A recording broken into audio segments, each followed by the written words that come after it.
தமிழகத்தின் மிகப்பெரிய இயக்கம் அனைத்திந்திய அண்ணா திராவிட முன்னேற்றக் கழகம்.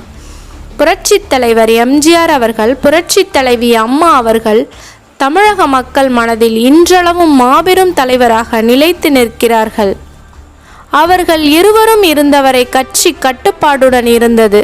ஆனால் அதிமுகவை குறுக்கு வழியில் கழகத்தை அபகரித்து பழனிசாமியின் தலைமையில் பெரும் தோல்வியை சந்தித்து வருகிறது.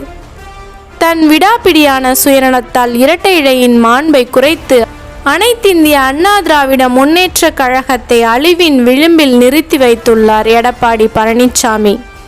அரசியலில் வெற்றி தோல்வி சகஜம்தான். ஆனால் எடப்பாடி பழனிசாமி தோல்வியையே சகஜமாக்கி தொண்டர்களை பழக்கி வருகிறார். இப்படியான ஒரு தலைவரை எந்த கட்சியும் இதுவரை கண்டதில்லை.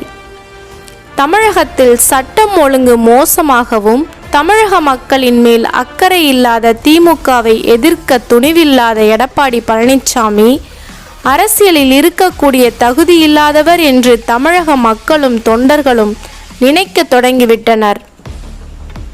இனிவரும் காலங்களில் அதிமுக ஒன்றுபட்டு இயங்காவிட்டால் மிகப்பெரிய வீழ்ச்சியை சந்திக்கும். தொண்டர்களே, இனியும் 10 தோல்வி பழனிசாமியின் பின்னால் செல்லாமல் கழகத்தின் நம்பிக்கை, அம்மா அவர்களின் உண்மை விசுவாசம், ஐயா OPS அவர்களின் வழியில் பயணிப்போம்.